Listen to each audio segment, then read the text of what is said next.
O médico dos sonhos e o início do império da fertilidade. Durante as décadas de 1990 e 2000, o nome de Roger Abdelmaci era sinônimo de esperança e prestígio. Médico formado pela Universidade de São Paulo, USP, e especialista em reprodução humana, ele construiu uma carreira cercada de glamour, sucesso e influência. Em um país onde a medicina reprodutiva ainda dava seus primeiros passos, Abdelmaci se destacou como um dos pioneiros da fertilização in vitro, ajudando centenas de casais a realizar o sonho da maternidade. Sua clínica, localizada em uma das áreas mais nobres de São Paulo, tornará-se referência nacional e internacional. Com clientes famosos, empresários e celebridades, ele era tratado como um verdadeiro mago da fertilidade. As reportagens da época o apresentavam como o homem que desafiava a natureza para trazer a vida ao mundo. Sua imagem pública era de um médico elegante, culto, refinado e carismático. Poucos poderiam imaginar que, por trás da fachada de sucesso, escondia-se uma história sombria, marcada por manipulação, silêncio e abuso de poder. Naquele ambiente de confiança absoluta, as pacientes viam Abdelmaci quase como um salvador. Ele acompanhava cada caso com atenção, prometia resultados e sabia explorar a vulnerabilidade emocional das mulheres que o procuravam. A fertilização in vitro exigia procedimentos delicados, muitas vezes sob anestesia, e o ambiente clínico tornava as pacientes dependentes da figura médica. Essa assimetria de poder seria o terreno fértil para um dos maiores escândalos da medicina brasileira. Nos bastidores, funcionários da clínica relatavam um comportamento estranho. Consultas trancadas, horários estendidos e uma rotina que muitas vezes ultrapassava o normal. Ainda assim, ninguém ousava questionar. O prestígio e o poder de Abdelmaci eram tão grandes que qualquer denúncia parecia impensável. Seu nome estava em todas as revistas, sua clínica prosperava, e sua influência alcançava políticos, artistas e autoridades. O império da fertilidade parecia inabalável. Mas o que ninguém sabia era que, atrás das portas de vidro espelhadas e das luzes brancas de um consultório de luxo, dezenas de mulheres carregavam traumas profundos, e um segredo que, aos poucos, viria à tona, abalando as estruturas da medicina e da sociedade brasileira. As primeiras denúncias, vozes silenciadas que começaram a falar. O silêncio começou a ruir em 2008, quando as primeiras mulheres decidiram contar suas histórias. Tudo começou com o depoimento de uma ex-funcionária da clínica, que denunciou comportamentos inadequados do médico. Pouco tempo depois, pacientes começaram a se manifestar. Algumas relataram abusos cometidos enquanto estavam sob efeito de anestésicos. Outras lembravam de situações em que, sozinhas no consultório, foram tocadas sem consentimento. Os relatos eram semelhantes. O médico se aproveitava do momento de vulnerabilidade das pacientes, muitas delas em busca de um filho, e usava a confiança construída ao longo do tratamento para cometer os abusos. À medida que as denúncias se multiplicavam, a imprensa começou a se interessar pelo caso. Reportagens revelavam o choque das vítimas e a dificuldade de enfrentarem um homem tão poderoso e influente. Muitas dessas mulheres carregaram o trauma por anos, acreditando que ninguém acreditaria nelas. Algumas foram desacreditadas, outras intimidadas. Em uma sociedade ainda resistente em aceitar denúncias de violência sexual, especialmente quando o agressor é um profissional respeitado, o caso Abdelmaci mostrou o quanto o medo e a vergonha podem silenciar as vítimas.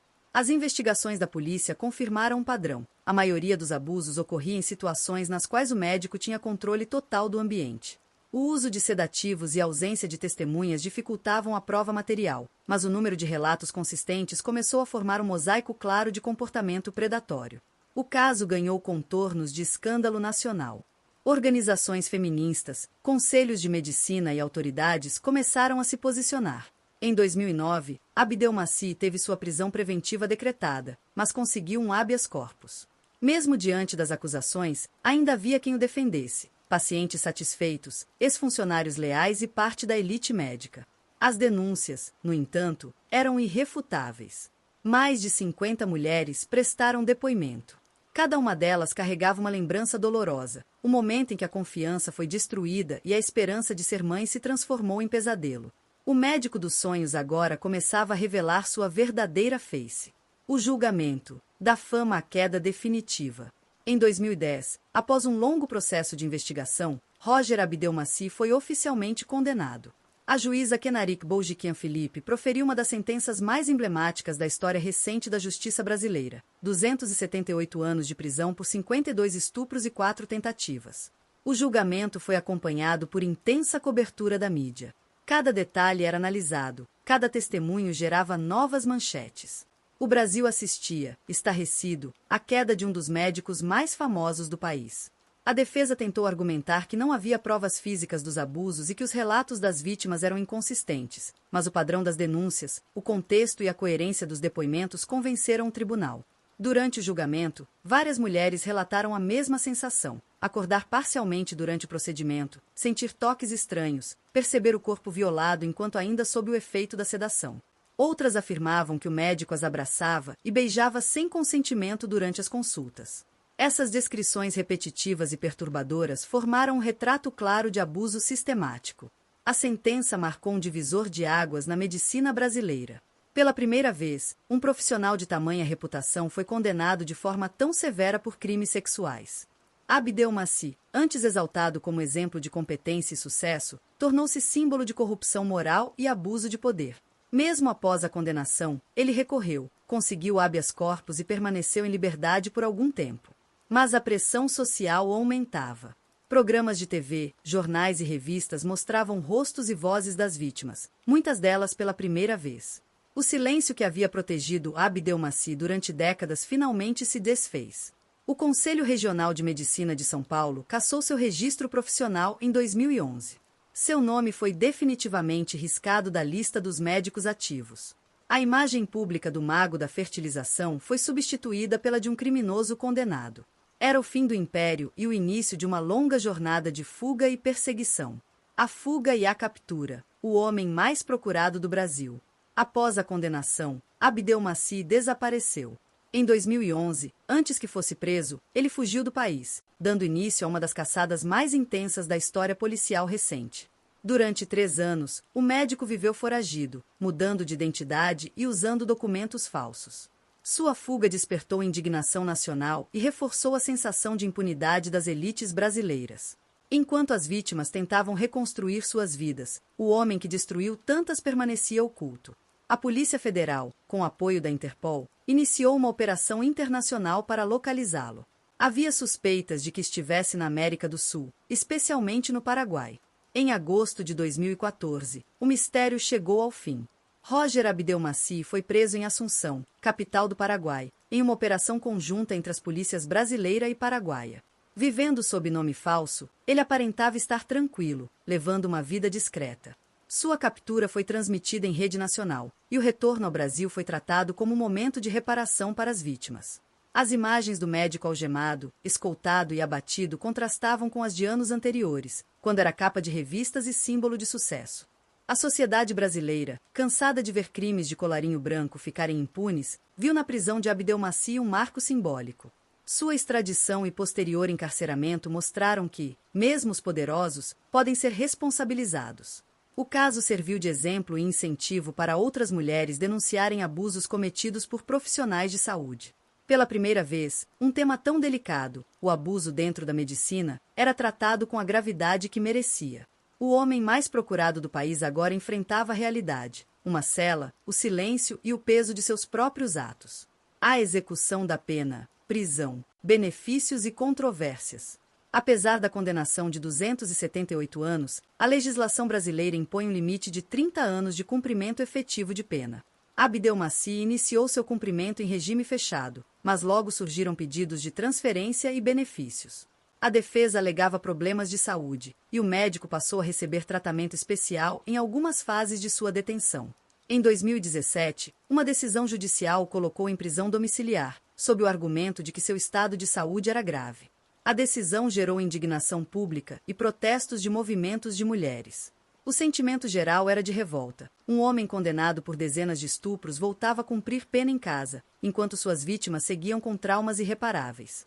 Pouco tempo depois, o Ministério Público conseguiu reverter a decisão, e Abdel Maci retornou à prisão. Seu nome continuava presente nas manchetes, não mais como médico, mas como símbolo de impunidade e privilégio judicial. Nos anos seguintes, sua condição física realmente se agravou, e a idade avançada tornou inevitável o debate sobre sua manutenção em regime fechado. O caso reacendeu discussões sobre a forma como o sistema penal trata criminosos idosos e doentes, mas também sobre a diferença de tratamento entre ricos e pobres. Mesmo atrás das grades, Abdel Maci continuou sendo um nome que despertava indignação. Sua presença no noticiário era um lembrete constante de que o poder e o prestígio não podem ser escudos contra a justiça.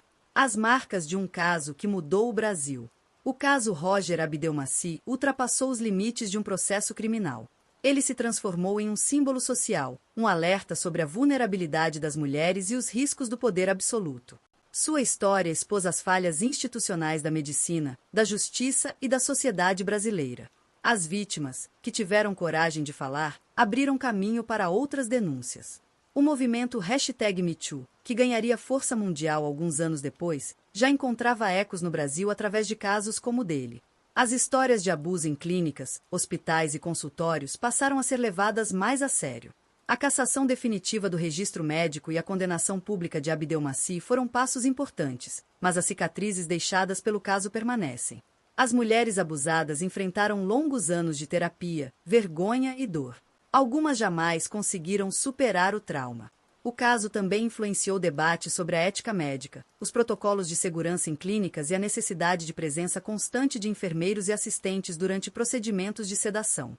Instituições começaram a revisar suas práticas, e a sociedade passou a discutir o poder excessivo concedido a figuras de autoridade. A imagem de Abdelmaci, outrora símbolo de esperança, se converteu em lembrança amarga de como o prestígio pode mascarar a crueldade. Ele morreu sem ver o fim de sua pena, mas seu nome continua vivo como advertência. A prisão de Roger Abdelmaci não foi apenas a punição de um homem. Foi o despertar de uma consciência coletiva. Um lembrete de que nenhuma carreira, fama ou título pode estar acima da dignidade humana.